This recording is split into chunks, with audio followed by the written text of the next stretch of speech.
Bismillahirrahmanirrahim. Assalamualaikum warahmatullahi wabarakatuh.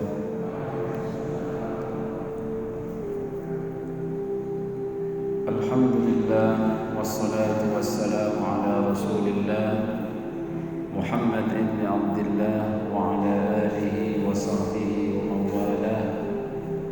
Amma ba'd, nawadu ta'allum wa ta'lim wal ifadah wal istifadah wal nafa' wal intifa' lillahi ta'ala.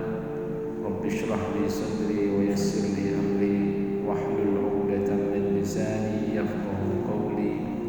Amin ya rabbal alamin.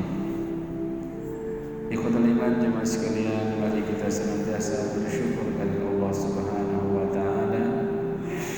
Pada malam hari ini kembali kita diberikan oleh Allah kemudahan berupa kesehatan, sehingga pada malam hari ini kembali kita bisa duduk di majelis ilmu di tempat yang paling Allah cintai, yaitu masjid.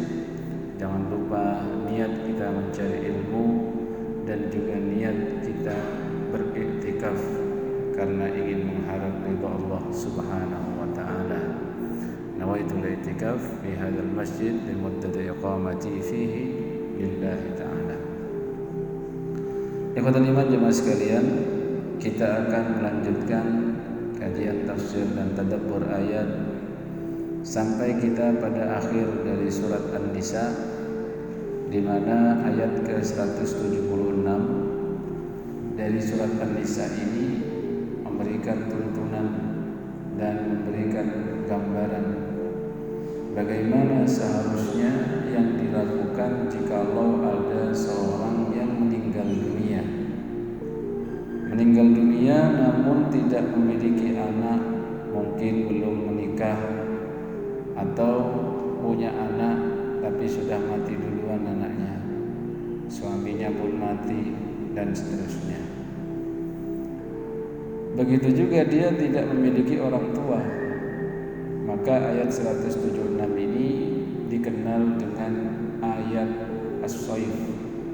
Ayat as-sayf itu musim panas, dikatakan turunnya ayat ini di musim panas. Dan juga disebut dengan yang terkenal ayatul kalalah, ya, ayat yang menceritakan tentang al-kalalah. Mari kita baca ayat ke-176 dari surat An-Nisa. A'udzu billahi minasy syaithanir rajim.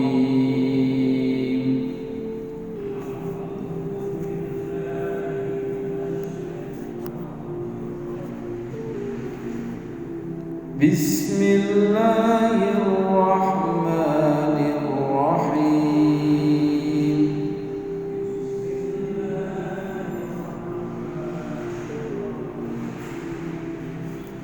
Yastaftunak Qulillahu yuftikum fil kalalah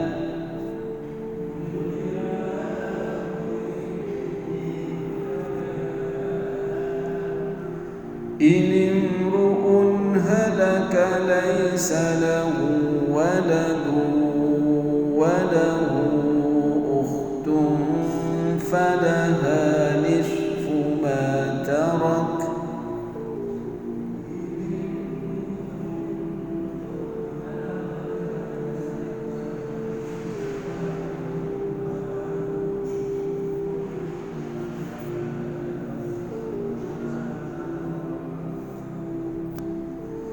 wa huwa yarithuha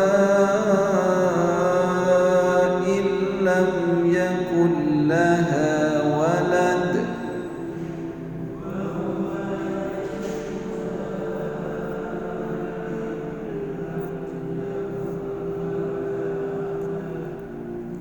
fa in kanat ithnatayn falahuma thuluthani mimma tarak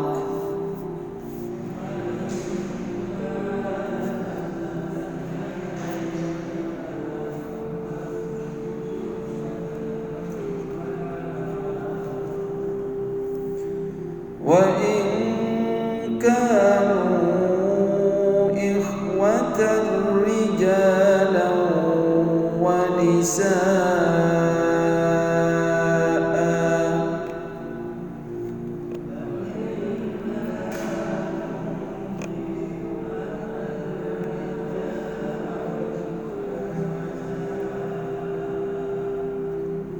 فللذكر مثل حظ الأنثيين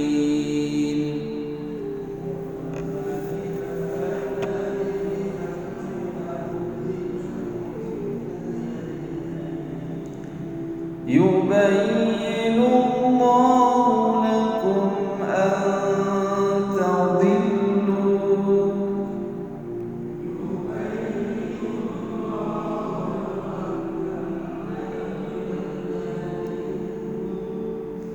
والله بكل شيء عليم.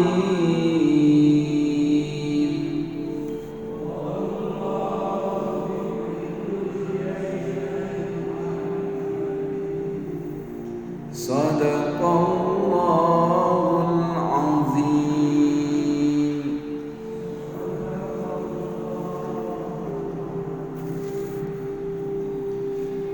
Ikhwatal iman jemaah sekalian, Allah Subhanahu wa taala berfirman, yastaftunak, mereka akan meminta fatwa kepadamu, di mana fatwa ini berkaitan dengan kalalah. Qul, katakan, Allahu yuftikum, Allah yang akan memberi fatwa kepada kalian fil kalalah, dalam permasalahan kalalah.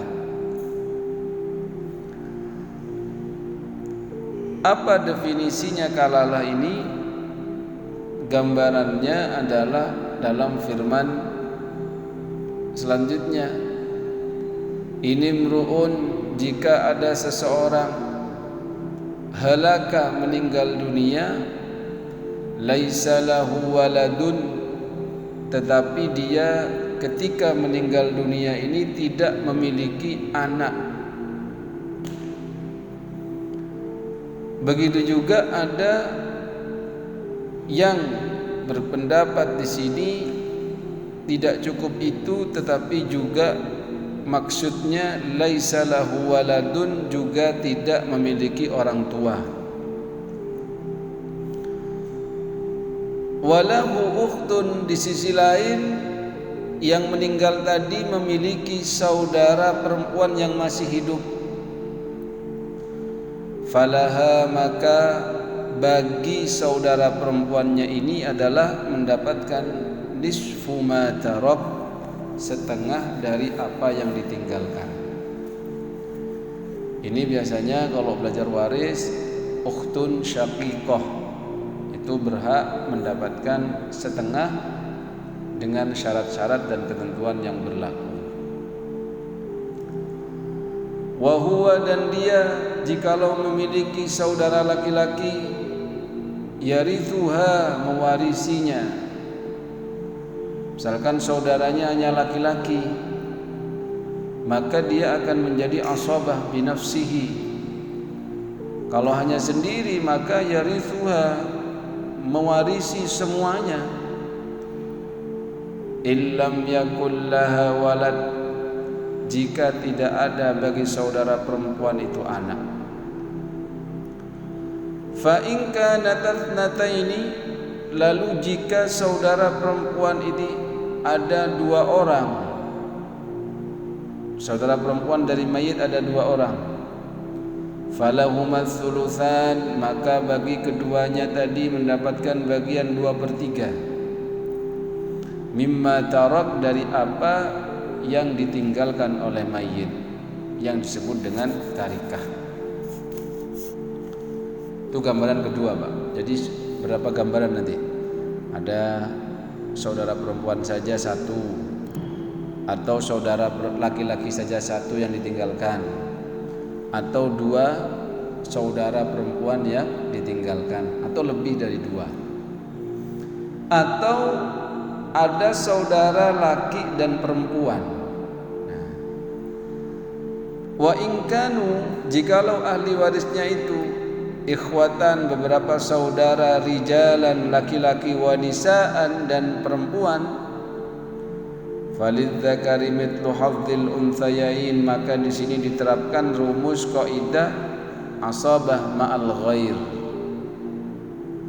di mana asabah di sini bil ghair ya, diterapkan di sini laki dan perempuan dengan penerapan 2:1.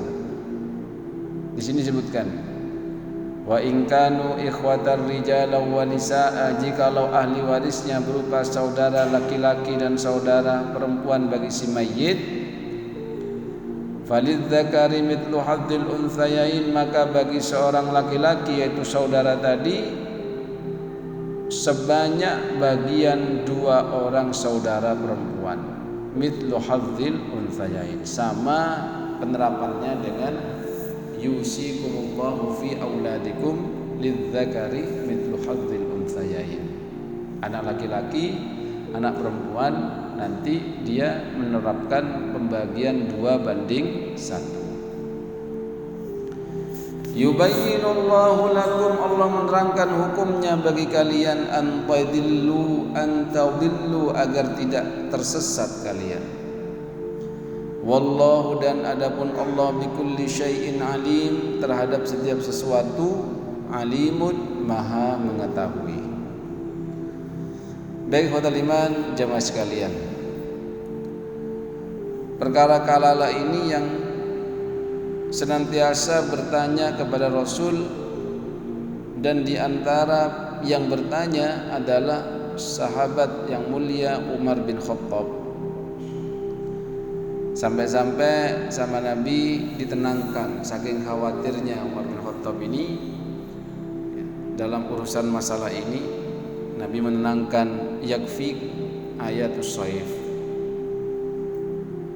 Jawabannya tuh Umar, cukup menggunakan ayatus saif, yang dimaksud adalah ayat ke-176 dari surat An-Nisa yang terdapat pada akhir surat. Maka di sini digambarkan secara gamblang dan secara terperinci, dan menjadi ciri khas ilmu waris itu dalam Al-Quran itu dijelaskan oleh Allah dengan rinci. Padahal kalau kita itu lihat bagaimana Allah mewajibkan puasa, sholat, tidak serinci ilmu waris. Sholat mungkin wa aqimus sholah wa atuz zakah, begitu saja. Kalau waktu-waktunya juga enggak diperinci, cuma disebutkan kanat alal mu'minina kitaban mawquta, ya, sudah ada waktu yang ditentukan, tapi rinciannya ada dalam hadis.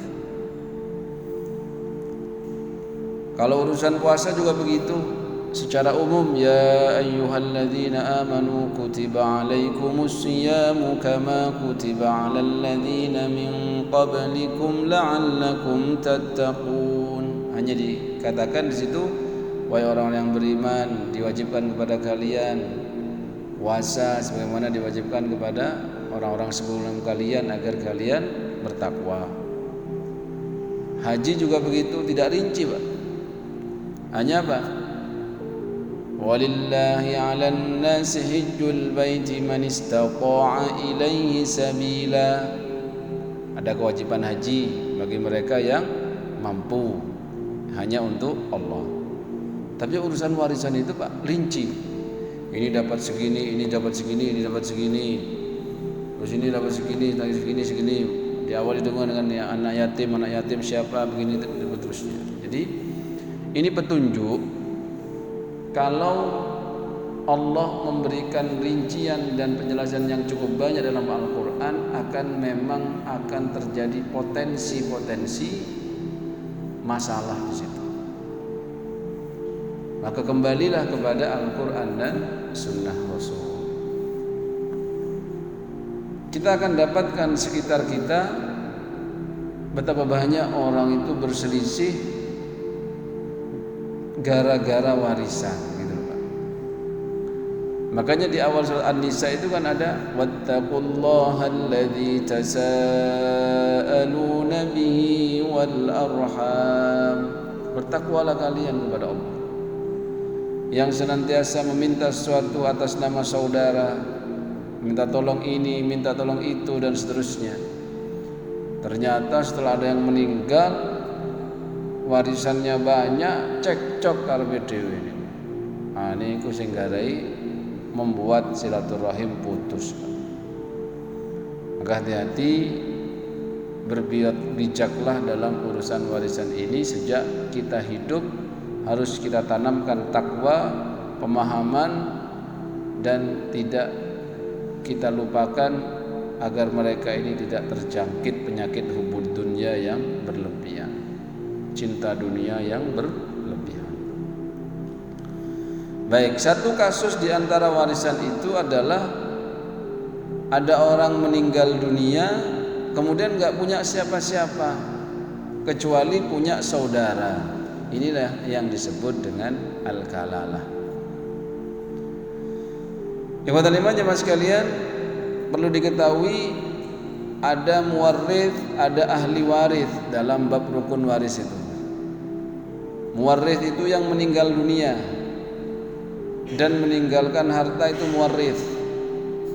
Sedangkan yang ditinggal, yang masih hidup, maka adalah ahli waris. Tidak seharusnya dan tidak mesti selalu anak menjadi ahli waris dari orang tuanya. Begitu juga tidak mesti ya, misalkan saudara atau siapa yang orang kalau biasanya menganggap itu pokoknya ini anak dapat warisan gitu. Bisa jadi orang tua menjadi ahli waris bagi anaknya. Karena kan orang tuanya ini punya anak 10, tapi panjang umur nih orang tuanya, Pak. Anaknya mati, anak kedua mati, berarti ya bapaknya dapat warisan. Anak keempat mati, bapaknya dapat warisan. Udah menipis tabungan, ya Allah berikan aku rezeki yang tidak disangka-sangka. Mati lagi anaknya keempat, dapat rezeki lagi. Begitu. Jadi tidak harus ahli waris itu adalah anak. Bisa jadi orang tua dapat warisan dari anak. Maka tadi definisinya apa? Rukun warisan ada 4: muwarrith, ahli waris, hakun mauruth, ya. Kemudian tarikah. Nah, tadi hakun mauruth ya. 3 aja cukup sebenarnya. Yang meninggal, ahli waris, kemudian harta yang ditinggalkan, hakun mauruth, ya, yang disebut dengan tarikah. Syaratnya gimana terjadi warisan? Ya harus ada yang mati. Kalau gak ada yang mati gak boleh bilang-bilang warisan. Jadi anak itu dia katakan durhaka kalau gini, Pak aku jaluk warisan mau Pak, bapak kurang mati jaluk warisan. Repot itu. Ya, belum ada yang mati ngomong warisan aja. Oh gak oleh warisan kata ke bapakmu. Bapak sih ngomong warisan. Gak boleh Pak. Pahamkan itu ke anak gitu. Misalkan orang ini gak nikah dia, tapi kaya, terus mati, nah, eman ge, eman. Atau nikah, tapi istrinya dicerai sebelum mati itu, karena mungkin mandul atau apa, terus dia mati. Ya sudah, ini kasusnya nanti ya dia sendiri. Gitu. Intinya di sini. Kalahlah itu walaupun diperdebatkan apa makna dari kalalah. Gambaran dari ayat ke-176, orang yang meninggal. Orang yang meninggal tidak ada baginya anak dan orang tua, tetapi ahli warisnya hanyalah siapa? Saudara perempuan dan juga saudara laki-laki. Kemungkinan 1 saudara perempuannya aja, 2 saudara laki-lakinya aja, 3 saudara perempuannya lebih dari 1, 4 saudara perempuan dan saudara laki-laki sama-sama ada. Baik. Secara singkat, kalau dia ini meninggal kemudian hanya memiliki saudara perempuan saja Pak, maka saudara perempuan ini mendapatkan setengah. Nanti sisanya asobah cari pada jalur ahlul asobah. Siapa ini jalur asobahnya? Entah ada paman atau ada ya ibnun, abun sudah nggak ada. Berarti nanti jalurnya asobah yang lain. Ya. Atau ibnu akhin nanti. Kalau akhunnya nggak ada, ponakan laki-laki dari jalur laki-laki. Kemudian kalau dua, perempuannya dua, saudara perempuannya tadi, berarti 2/3, baru 1/3-nya diberikan kepada asobah. Sing bejo niku wis dulure situ lanang. Nah, jenengan nek cuman punya saudara perempuan terus meninggal dia, tapi jangan didongakno, Pak. Ya Allah, kapan dulur wedokku mang mati, aku nek nang oleh kalalah. Jangan begitu. Ya. Berarti seumpama ini saudara laki-lakinya cuman panjenengan saja, terus perempuan tadi itu meninggal dunia, saudara kandung jenengan, maka panjenengan dapat semuanya karena asobah binafsihi. Asobah binafsihi ini hukumnya yahuz jami'il amwal. Dia bisa mendapatkan seluruh harta kekayaan itu jikalau dia sendiri. Gitu. Kok ternyata ada saudara perempuan dan saudara laki-laki, maka warisannya dibagi dengan pembagian 2/1. Berarti 2/3 diberikan kepada saudara laki-laki, ya, 1/3-nya diberikan pada saudara perempuan.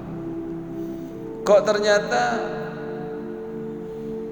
saudaranya laki-laki semua, Pak, 3 atau 2, ya sudah, diberikan kepada mereka semua, dibagi rata antara 2 saudara laki-laki. Ya, itu ikhwatal iman, gambaran dari kalalah itu begitu. Saya kira penjelasan ayatnya sampai di situ selesai, Pak. Jadi kalau ada orang meninggal gak punya siapa-siapa, ternyata hanya ada saudara, yaitu ahli warisnya. Syarat warisan itu dibagikan, 1, memastikan dulu ini hartanya siapa. Oh, ini memang hartanya si fulan ini yang meninggal dunia ini. Nah, berarti bagus, ada harta. Yang kedua, pastikan si fulan ini benar-benar mati. Jangan hanya mati suri terus dibagi-bagi. Ya, pas dibagi-bagi dapat seminggu bangun dia, digeduk kuburannya, digacari. Ini nggak boleh, harus dipastikan kematiannya. Ini mati, Dok, mati nih, nggak ada urat nadinya. Jangan juga belum tentu mati terus cepat nang dikubur, nang enak kok. Dosa itu ngambil secara zalim. Nah, ini syarat. Kemudian syarat juga tidak boleh ada pencegah atau mawani'ul irth bagi ahli waris kepada muwarrith. Apa itu mawani'ul irthnya? 1, beda agama, nggak boleh. Walaupun ini kasus kalalah, tapi kok dia itu terkena mawani'ul irth, berarti dia nggak dapat. Ya, misalkan ada 3 saudara, satunya kafir, ya nggak usah dihitung, Pak. Karena dia terkena sesuatu yang melarang dia mendapatkan warisan. Ada hadis yang sahih itu dalam sabda Nabi, aturannya la yarithul muslimul kafir walal kafirul muslim. Tidak mendapatkan warisan seorang muslim, ya, dari orang kafir, begitu juga orang kafir gak dapat warisan dari orang muslim. Fair, Pak, gak dibalik. Walaupun ada pendapat, oh kalau ini itu fair itu. Ada juga mawani'ul irth yang lain, yaitu adanya unsur pembunuhan. Saudara laki sama perempuan, sing laki pengangguran, kalah main bingung, ya apa kira? Iki kaya aneh gak duwe-duwe ini ruwet ini iki. Oh, dulur dhewe dipateni. Nauzubillah. Ya. Cek gak ketara dikasih kopi cyanida dikit-dikit. Cyanida, seminggu kemudian mati. Dia dapat warisan. Ternyata setelah diotopsi kok ada racun, diselidiki yang ngeracuni adalah saudara laki-laki sendiri, maka saudara laki-laki ini gak berhak dapat warisan karena tercegah adanya mawani al-irth, yaitu pembunuhan. Itu berlaku untuk semua, Pak. Cuman gambaran kasus al-kalala itu begitu. Baik, khotbah jemaah sekalian, pastinya menjadi tarika itu nggak langsung ujuk-ujuk dibagi ya. Kalau ada orang mati itu dikatakan tarika kalau sudah melewati proses. Contoh proses yang pertama adalah perhatikan harta dari si mayit itu ada kewajiban zakat atau tidak. Oh, kalau ada kewajiban zakat, keluarkan zakat malnya. Si mayit ini punya kewajiban haji enggak? Udah mampu tapi enggak haji-haji. Adabnya ambil dari tarika ini untuk membadal hajikan dia, kasihan. Anggap saja sedekahnya ahli waris dari harta dia juga sih. Kemudian dihitung-hitung berapa ini pengurusan jenazahnya, yang memandikan dikasih berapa, kain kafannya berapa, dengan yang ma'ruf ambilkan juga dari harta si mayit. Kemudian dicari-cari lagi, ada hutang enggak? Diumumkan barang siapa yang punya hutang, yang punya hutang, yang merasa dihutangi gitu ya oleh si mayit, harap berhubungan dengan ahli waris untuk segera diselesaikan. Maka nanti ambilkan dari tarikah itu tadi, bayarin hutangnya. Hutangnya selesai, kok ternyata habis, ya wassalam, berarti nggak ada warisan, Pak. Kok malah kurang, tanggung jawab ahli waris. Itu ndak enaknya jadi ahli waris. Aslinya ya nggak sampai kewajiban harus bayar karena dia yang utang-utang sendiri gitu kan, tanggung jawabnya di hadapan Allah gitu. Tapi kalau ahli waris yang baik itu biasanya ingin ya, si mayit ini masuk surga. Karena orang yang punya hutang nggak nyaur, urusannya nggak bisa masuk surga, Pak. Nauzubillah ya. Sudah hutangnya cuma 10.000 ya, mencegah kita masuk surga kan, eman ya. Apalagi yang biasa ngemplang hutang gitu. Pas datang hutang tuh sopan gitu, assalamualaikum sampai 3 kali nunduk. Pas bareng diutangi gak teko-teko lagi, gak datang-datang lagi gitu. Disapa melengos, ayo apa ini? Ya itu urusannya nanti pas mati. Sudah dikurangi hutang. Hutang sudah lunas, dicari, mungkin ada wasiat. Wasiatnya dilihat. Katanya kalau orang berukmin ini sakit apalagi atau nginep atau tidur 3 hari, seharusnya wasiat sudah ditulis ditaruh bawah bantalnya. Tapi kalau sekarang nggak musim, taruh saja di Apple-nya, taruh di laptopnya, atau bisa ditaruh di folder wasiatku gitu. Harap dibaca sebelum bagi-bagi warisan gitu ya. Wasiat kok ada dalam urusan wasiat, dalam urusan harta diperhatikan. Oh, wasiatnya tidak lebih dari 1/3, laksanakan. Kok ternyata wasiatnya melebihi dari 1/3, tunaikan saja 1/3 gitu. Kok wasiatnya ini nyeleneh, karena orang kadang nggak paham berwasiat, wah maka dibatalkan. Misalkan gini, saya wasiat ya, kalau saya mati tulu-tulu kocok dikekno harta warisanku kabeh, tapi kayak nang Masjid Al-Qudus kabeh, itu tidak bisa dilakukan ya. Karena melanggar wasiatnya itu maksimal 1/3. Maka kasihkan ke Al-Qudus 1/3, sisanya tadi, kemudian sisanya jadi tarikah gitu. Atau karena dia emosi sama saudaranya kayak tadi, wasiat kalau aku mati sepeser pun tidak berhak, jangan diberikan kepada saudaraku. Tidak bisa. Ini melawan hukum Allah dalam surat An-Nisa ayat 176. Maka harus dikasih, Pak.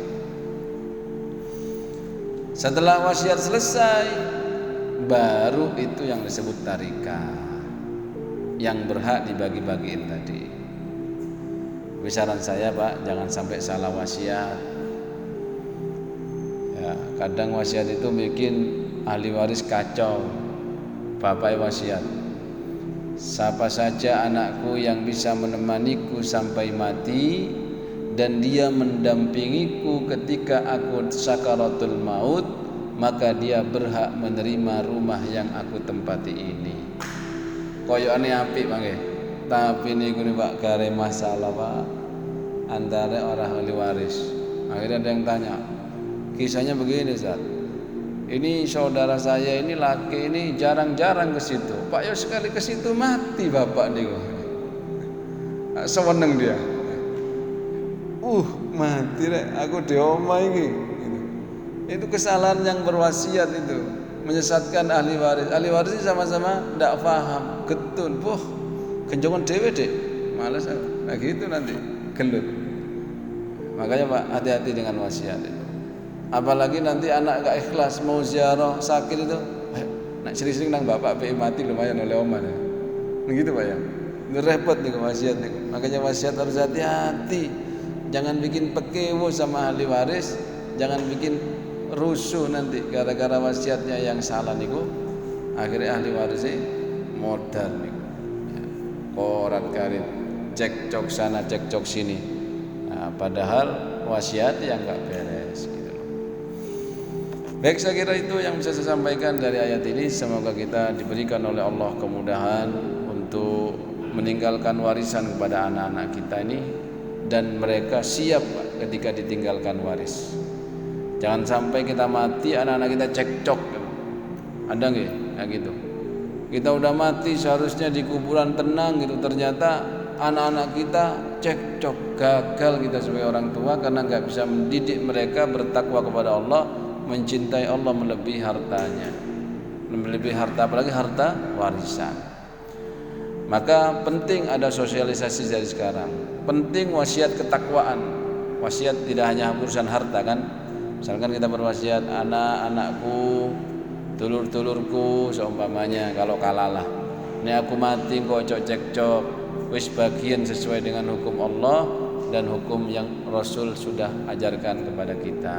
Selesai Pak, enak gitu. Sering-sering digitukan agar anak-anak kita faham, saudara-saudara kita faham. Dan perlu diperhatikan, kalau kita memang saudara laki-laki misalkan, kemudian punya saudara lagi, punya anak perempuan saja, tidak punya anak laki-laki, bapak nggak ada, kan kita bisa dapat jadi asobah. Nggak usah disindir-sindir Pak dari sekarang, nanti malah jadi masalah. Udah diem saja, nanti belum tentu juga dia jadi ahli waris gitu. Ya mending diem saja biar tidak jadi fitnah. Karena kalau disindir-sindir, aku kok nih cacak mati kok aku oleh. Nih disindir-sindir gitu tuh. Akhirnya sampai ke cacaknya tadi, cacaknya emosi, anaknya tambah. Paman itu omongannya ngono terus. Iya apa caranya sih gak oleh lah, tambah gak oleh. Gimana caranya? Wah, akhirnya dihadiahkan semua dan lain sebagainya. Makanya urusan warisan jangan sampai tomak. Adapun silakan diambil dengan cara yang halal. Kalau enggak ada jangan dicari-cari supaya ada, gitu kan? Sudah nikmati saja karena itu adalah anugerah atau bisa menjadi musibah kalau kita tidak faham.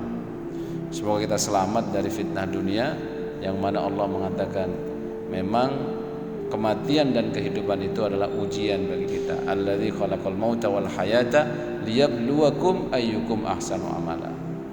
Kemudian harta benda ini juga bagian dari ujian, agar kita sadar bahwasannya harta benda yang kita cari selama ini tidak akan dibawa mati, semuanya akan kita tinggalkan dan akan diambil serah terimakan langsung kepada ahli waris yang kita tinggalkan.